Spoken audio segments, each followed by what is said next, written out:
So I don't know about you guys, but I am sick of seeing the D100 up on jack stands. I mean, when it's on jack stands, you're not getting to drive it, you're not really getting to enjoy it. So it's time to get some wins in. Let's get rolling. What's going on, guys? Welcome to Moonbuilt Garage. So my plan this week is to get the exhaust done on the D100. I got to replace the output shaft seal of the transmission, since I was a dumbass when I put the overdrive back together and I tore the seal. I also got to work on a wonky fuel sending unit, which really sucks because that's a brand new sending unit. And also I'm probably going to fix a leaky oil pan plug. Just can't win, but these are the things that got to get done. I really want to get some of these smaller wins in just to feel like I'm making some progress and hopefully have this thing back on the ground by the end of this week. Let's do it. So here we are back on the floor again. I got to drop the drive shaft so I can actually replace the output shaft seal here on the transmission. I tore the boot when I put the overdrive back together, so got the new seal. So I got to get the drive shaft out of the way. Now, one thing that I did do, because my memory sucks, I always forget what size hardware I need for stuff. And it sucks to get under here and to find that, you know, nope, bought the wrong wrench. So what I did, I'm going to try to give you guys a good shot of this. On my U-bolt retainers here, I actually wrote U-bolt, the U-joint retainer caps here. I actually wrote the size of the wrench I need for the hardware. So yeah, just because my memory is garbage. So I'm going to drop the drive shaft and get the seal replaced. All right, so you can see I got the old seal out. When it comes to putting the new one in, obviously you want to try to make sure you get it in as straight as possible the whole way around. So to help with that, I've got an oil filter wrench that is just the perfect size to fit around the lip, and we'll use that to drive in the new seal. So I'm going to get this in here. I'm going to have to put you down because, you know, one-handed and all this isn't happening. But with that in there, I'll be able to take the oil filter wrench, slip that over, and drive that in straight. All right, so I got the output shaft seal done on the transmission. I've also got the oil draining so I can replace that plastic plastic washer on the drain plug. So hopefully fix that leak. But now I'm going to start the exhaust. So if you watched one of my last videos, which I'll link to up here somewhere, I think it'll be over here, you know I had issues with these Headman headers. There's the part number. This is the adapter that, you know, this bolts up to the collector, and then this end you can, you know, weld your exhaust pipe onto there, or you can, you know, use the slip end, slip it over, clamp it, weld it, whatever you want to do. But had an issue with these. The flange didn't fit up to my collector, and this flared end, this, you know, where it flares out for the seal, was too big. So I returned that set, got these in, these fit, I checked them, I verified them, so now I can start building my exhaust.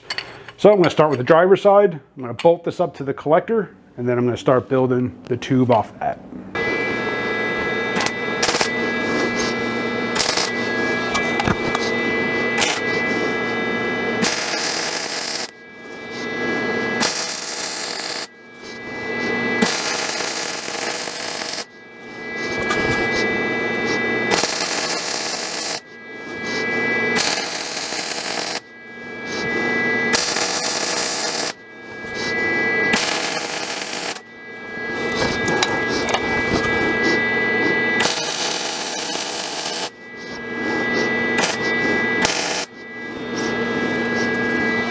All right, so I think I've gone about as far as I can go with the exhaust for right now. I'm waiting on some hangers and a couple of clamps to get here before I can really continue with the exhaust.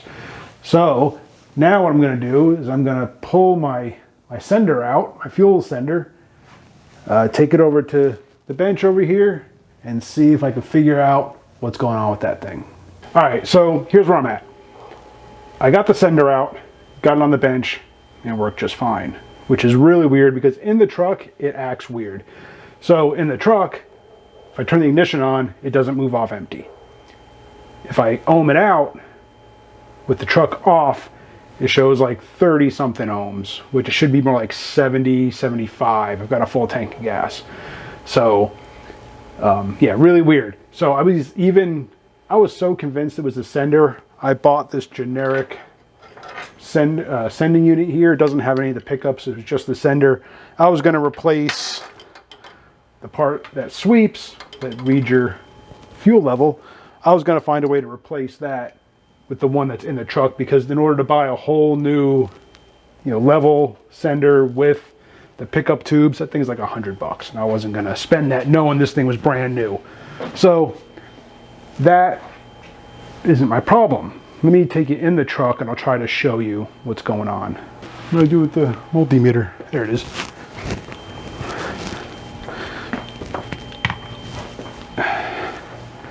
Actually, I'll take you to the back of the truck first and show you. So right now I have, well, let me just show you what's going on here in the back. So, let me flip you around. So there's my sender. There's the multimeter.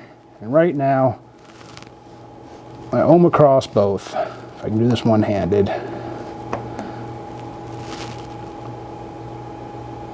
73 ohms, ohming across. If I could stay on there. I think that is just me moving around. But anyway, there you can see.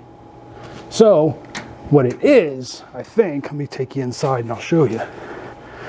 I actually unplugged, my fuel level from the gauge. If I plug it into the gauge, that's when things go wonky. All right, so just to kind of show you guys what I'm talking about. So now I've got the lead hooked back up to the gauge. I'm not sure how well you can see down in there, but the lead coming directly from the fuel sender, the level sensor, is hooked back up to the gauge. So now if I go back out of the truck and I go back to it now, the meter set back there, and now I ohm this thing out.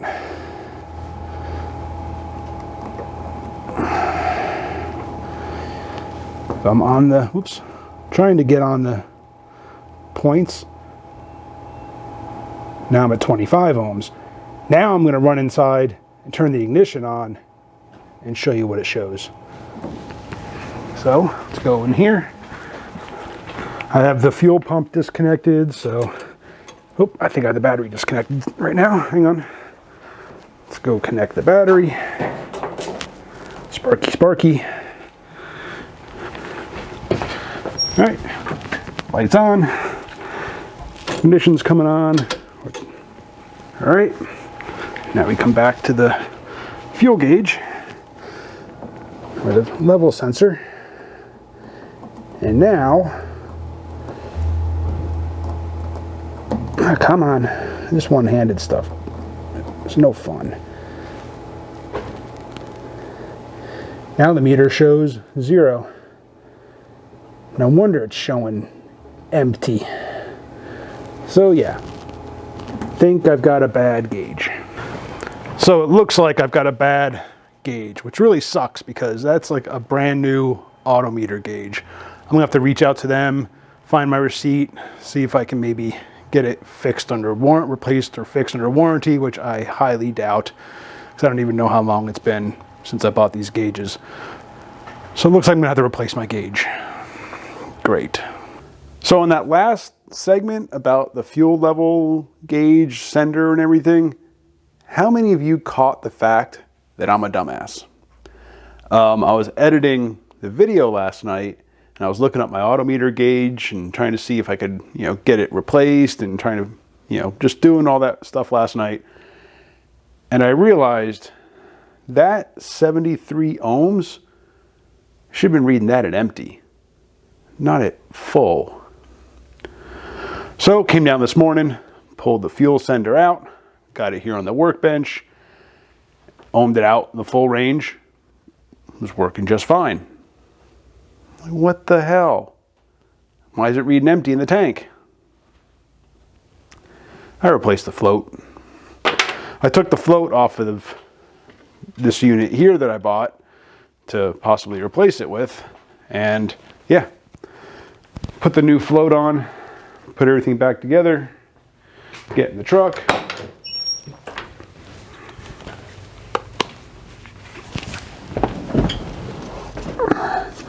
See if I can prop this thing up. Come on. Turn the truck on. And the fuel gauge moves. So, yeah.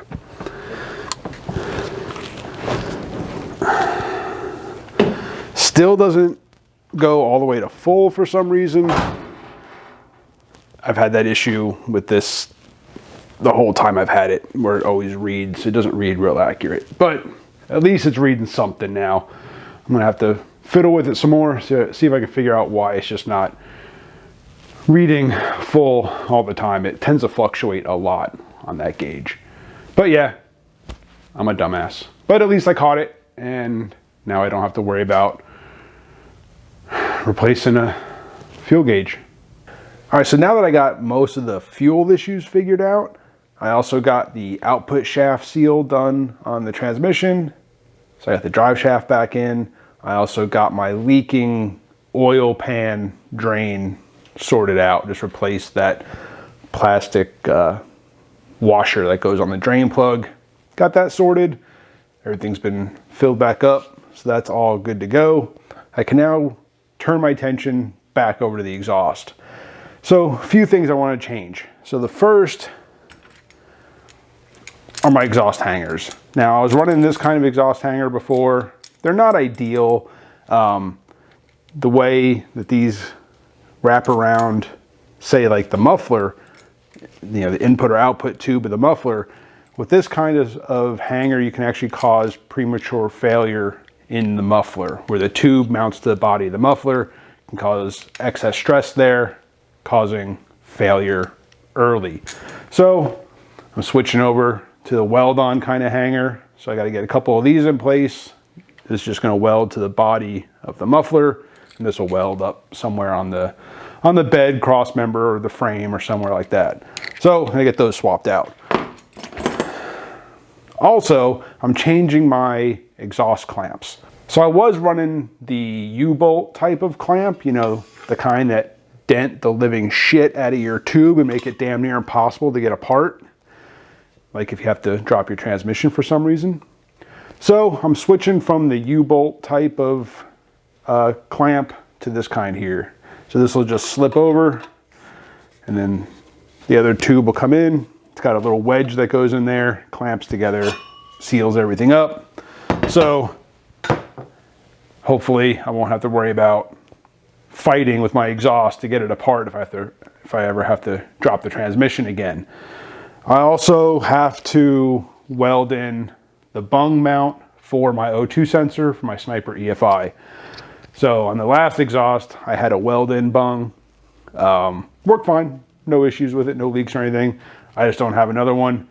So I'm gonna go to the clamp-on style. So I gotta drill a hole in my tube. So I got that all figured out. So I can get that mounted in place also. So that's what I'm gonna be working on now.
Well, I'm back in a holding pattern for parts.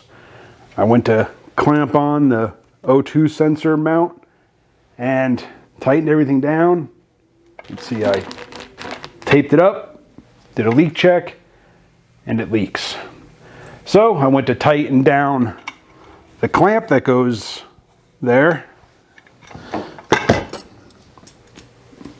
One of these right here, and broke it. So I'm going to have to order a weld-in O2 sensor mount.